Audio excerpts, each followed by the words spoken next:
alguém andando sobre o mar, o que eles gritaram? É um fantasma. Você sabe como é que é fantasma em grego? É fantasma mesmo. Você já sabe uma palavra em grego, é fantasma, é fantasma. E aí eles falam assim, é um fantasma! E eles continuaram, e Jesus diz assim, sou eu, ego eimi, né? Sou eu, se acalme, sou eu.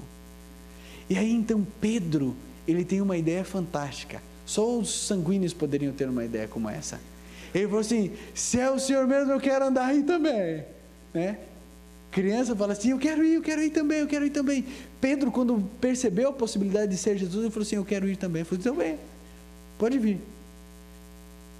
E vocês conhecem a história? Pedro foi saindo do barco, e eu imagino que ele ficou com uma mão no barco, né? Ele deu certo, ok? Aí ele pegou e soltou um pouquinho, segurou de novo, foi. Vocês sabiam que todos os discípulos poderiam ter andado no mar? Só Pedro teve essa experiência. Porque às vezes é preciso ousadia espiritual para cobrar de Deus algumas coisas, exigir algumas promessas. Os discípulos não sabem o que é isso, Pedro sabe o que é andar sobre o mar. Na vida espiritual é assim, alguns sabem o que é nascer de novo, outros não, outros ficam no barco, ficam ali. E Pedro começou a andar, cada passo ele tinha mais segurança. Ellen White diz que enquanto Pedro estava olhando dentro dos olhos de Jesus, ele caminhou tranquilamente sobre o mar. Mas quando ele olhou o tamanho da onda que estava atrás de Jesus, as ondas, quando ele viu a chuva, ele começou a afundar. Sabe o que fez Pedro? Ele acabou com uma das cenas mais lindas que nós poderíamos ter na Bíblia. Vocês sabem como deveria se desfechar esse momento? Pedro continuando a olhar nos olhos de Cristo, e Cristo se aproximando, e os dois naquela tempestade se encontrariam, e os dois se abraçariam no meio da tempestade. Já imaginaram o que seria essa cena? No meio daquela tempestade no mar da Galileia, os dois abraçados. Talvez naquele abraço Jesus pediria paz e os dois caminhariam tranquilamente para a praia. Mas isso não aconteceu.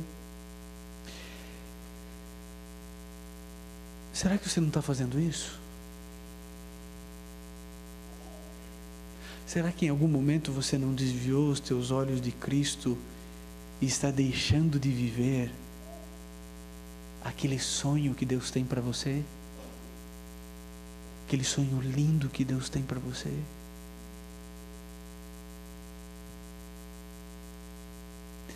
Deus tem cenas lindas para você na sua vida. Ontem eu falei que Deus nunca prometeu a felicidade aqui nesse mundo. E torno a repetir isso. Mas quero completar a ideia agora. Se Deus colocasse a felicidade plena no coração do homem pecador, nenhum de nós iria querer o céu. Nós nos habituaríamos a viver nessas circunstâncias e seríamos 100% felizes, e ninguém ia almejar algo melhor, porque nós já somos em plenitude felizes. Até o nosso sofrimento, a nossa tristeza, a nossa angústia, o nosso vazio existencial faz parte da misericórdia de Deus para com a raça humana pecadora. Para que a gente deseje algo melhor, para que a gente deseje algo bom. Aquilo que Deus tem preparado para mim e para você. Mas Deus, Ele nos dá lampejos de felicidade aqui nessa terra. Lógico, porque eu só posso querer alguma coisa que eu conheço. Eu não posso desejar uma fruta que eu nunca ouvi falar, que eu não sei que ela existe. Ai, que vontade de comer umbu se eu nem sei o que é umbu.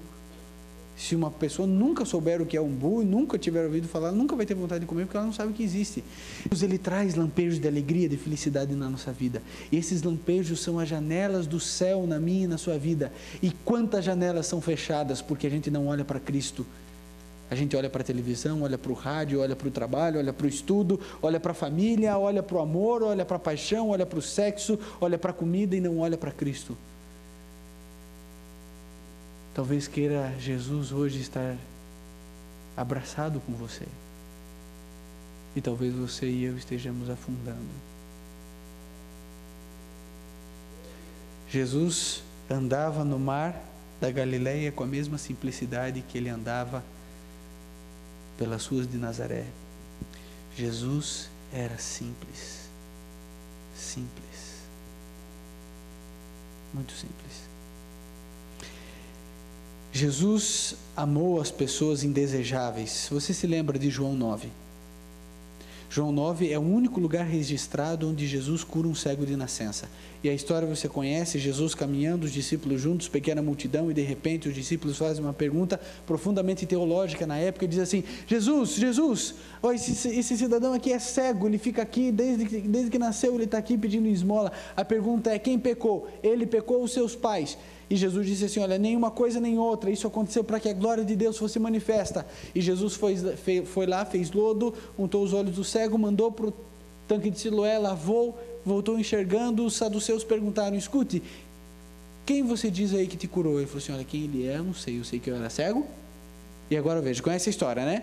Agora vamos imaginar a cena: Jesus simples, sempre simples, os discípulos preocupados com a simplicidade de Jesus, era simples demais para ser rei, não podia ser tão simples assim. Jesus caminhando, todo mundo querendo ver um milagre, todo mundo querendo ver alguma coisa. Jesus caminhando, vem a pergunta, e a primeira coisa que eu imagino é que Jesus, quando a pergunta foi feita, foi que Jesus se abaixou no nível do cego. Porque Jesus sempre vai onde o pecador está, sempre vai. Jesus se abaixou no nível do cego, e ele então começou a dar a resposta: olha, nem ele pecou, nem seus pais. Sabe o que a Bíblia diz? Que Jesus cuspiu na terra. João 9. Agora, gente, para untar 2 olhos de um cego, você precisa de uma quantidade razoável de água, certo? Então, ou Jesus fez assim: bom, nem ele pecou, nem seus pais, mas isso aconteceu para que a glória de Deus fosse manifesta, ou Jesus fez assim. Eu imagino que Pedro, porque quando Jesus se ajoelhou, abaixou, os discípulos também fizeram. Eu imagino que nessa hora Pedro levantou. Deu um sorrisinho para a multidão. Falou assim: Jesus levanta. Jesus levanta, o Senhor está falando que é o Messias, Jesus levanta, Jesus agora. Aqui na terra não pode, isso é uma nojeira, Jesus, não faz um negócio desse. Jesus, só um pouquinho, está acabando já. Então, levanta. E como se não bastasse, sabe o que Jesus fez? Ele foi lá e colocou a mão naquele cuspe com a terra e começou a formar a pasta. Pegou aquele barro. O rapaz já era cego, né? Ele foi lá e untou os olhos do cego. É nojento, né? É nojento. Mas é isso que Deus faz. Ele pega as coisas mais nojentas desse mundo, como eu e como você, e transforma em milagres. Ele pega toda a nossa vida miserável, pecaminosa, suja, vida dúbia, cheia de pecados acariciados, escondidos. Ele pega todo esse câncer e ele transforma essa nojeira em um milagre. Porque Jesus é assim. Ama o simples, foi simples. Eu estava em São Bento do Sul, e com isso eu concluo o sermão de hoje. Eu estava em São Bento do Sul, Santa Catarina. Alguém conhece São Bento? Olha, tem uma turma que conhece São Bento do Sul. Eu estava na minha segunda férias de coportagem, verão. Mas quem conhece São Bento do Sul sabe que lá faz um frio. Faz um calorzinho assim de dia, quando o dia está limpo, e à noite é frio. E o meu líder de coportagem era o José Matos. Ele tinha um jeito estranho, ele falava assim, ó, ele não conseguia falar parado. Ele falava assim: Ivan, fazer o seguinte, Ivan, você vai pegar esse ônibus aqui, Ivan, e você vai lá para o ponto final, Ivan. E lá você vai fazendo sentido bairro, centro, toda a casa, Ivan. E você ora em toda a casa e visita toda a casa. Pode ser casa pobrinha ou casa rica, visita toda a casa, Ivan. Eu falei assim: tá bom, Matos. Então, até o ponto final. Aí vem fazendo. Esse é o teu campo. Eu falei: então tá bom, Matos. E lá fui eu. Era o meu segundo dia naquele lugar, na minha segunda férias de comportagem. E eu peguei uma rua comprida chamada Belém, Rua Belém. Dos dois lados da rua eram casas da Coab. Dos dois lados da rua, casas populares. Mas eram casas populares já um pouco antigas, e por isso casas um pouco maiores das que são construídas hoje. E era uma rua íngreme, né? Era uma ladeira feita de paralelepípedo, bem arborizada. E eu tinha um plano com Deus de que eu tinha que vender 10 livros todo dia. Todo dia eu tinha que vender 10 livros. Esse era o meu propósito com Deus. Era eu sair do campo só com 10 livros vendidos. E eu estava feliz porque eu já havia vendido 9. E era horário de verão.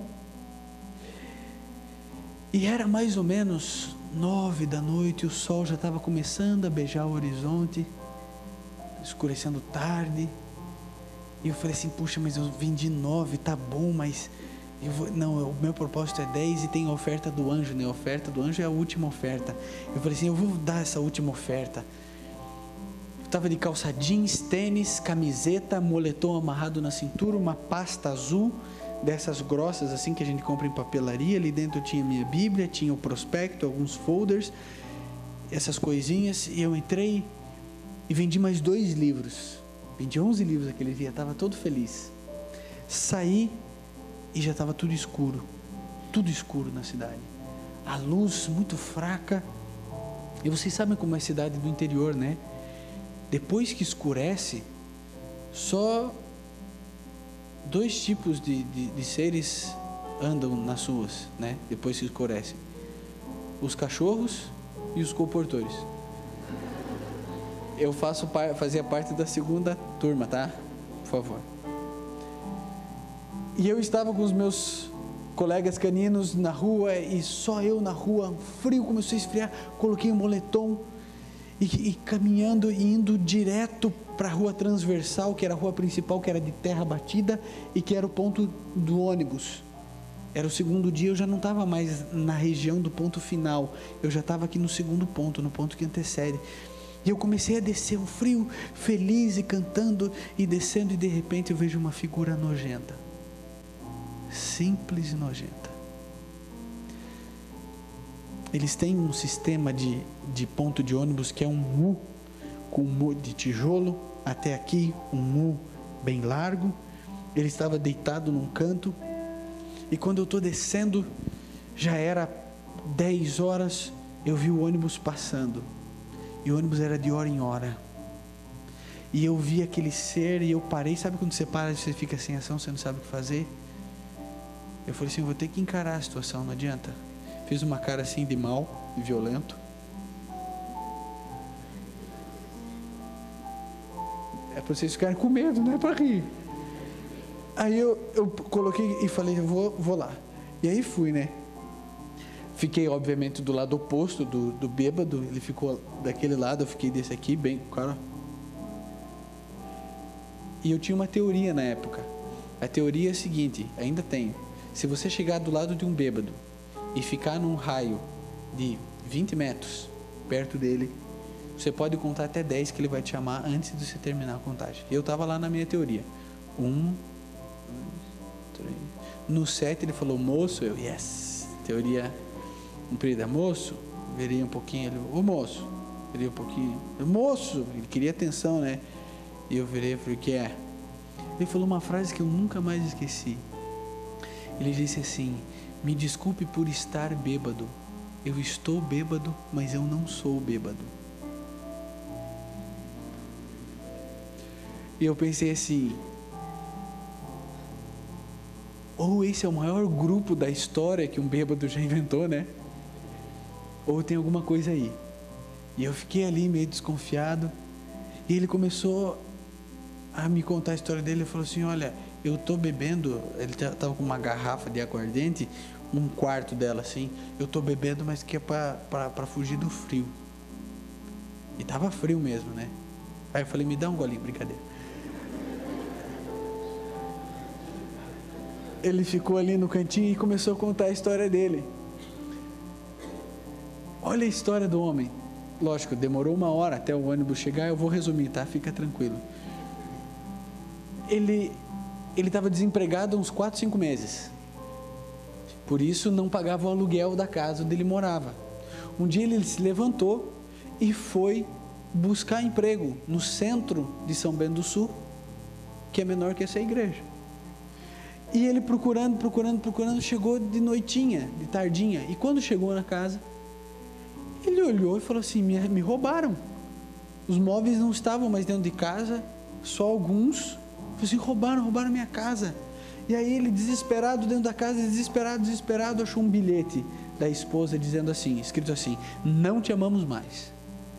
Fomos embora, não nos procure. Ponto. Levou os 2 filhos,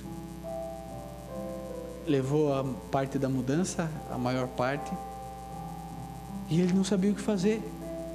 Aquele dia ele dormiu, 7h30 da manhã, bateram a porta da casa dele, era o proprietário querendo os aluguéis, cobrando. Quando ele olha, não vê móvel nenhum, diz assim: você estava querendo ir embora e não ia me pagar, né? Então nós vamos fazer o seguinte agora, esses móveis aí que estão aí, vão ficar aqui como parte do pagamento, quando você me pagar eu devolvo os teus móveis. E você, rua. Ele pegou, colocou numa sacola branca desse tamanho assim, as roupas dele todo entruxado que estavam com ele. De um dia para o outro, ele já não tinha emprego, não tinha casa, não tinha família, não tinha mais nada. E ele ali sem saber o que fazer da vida. Aí ele chegou e falou assim: moço, enquanto ele falava, o efeito do álcool ia passando, ele ia ficando cada vez mais sóbrio, o português dele era um bom português, eu comecei a me interessar. Ele falou assim: moço, onde é que tem uma panificadora aqui? Eu falei: estava demorando, né? A história estava bonita demais já. Eu falei assim: não sei, é o 2º dia que eu estou trabalhando aqui. Ele falou assim: não, que eu queria pagar um pão com uma média para nós 2. Eu falei: onde é que tem uma panificadora aqui? E eu pensei: é a primeira vez na história do mundo que um bêbado se oferece para pagar alguma coisa para alguém. E eu falei assim: não, esse aí é um bêbado diferente. E eu tinha o dinheiro da passagem, mais R$2 no bolso, e aquele era um bom dia. Era um dia de fartura. E eu falei assim: olha, moço, eu acho que, desculpa, é a única coisa que eu tenho, mas eu acho que você vai precisar mais do que eu. E aí ele pegou e falou assim: não, eu ainda não cheguei ao ponto de pedir dinheiro. Eu coloquei dinheiro no bolso e falei: ufa. Eu pensei: é a primeira vez na história do mundo que um bêbado recusa dinheiro. Eu não sabia mais o que fazer. E lembrei de umas palavras de Pedro. E eu falei para ele assim: olha, moço, prata e ouro eu não tenho, mas o que eu tenho eu te dou. Abri o meu prospecto, peguei minha Bíblia, minha única Bíblia, não tinha outra. Peguei e estendi para ele o livro de capa preta. Ele se levantou, pegou a Bíblia, começou a chorar e falou assim: como é teu nome, filho? Eu falei assim: Ivan. Ele falou assim: Ivan, você pode não acreditar, mas um dia eu fui evangélico. Eu sei que dentro desse livro existe salvação e vida eterna. Esse livro vai me reerguer, Ivan.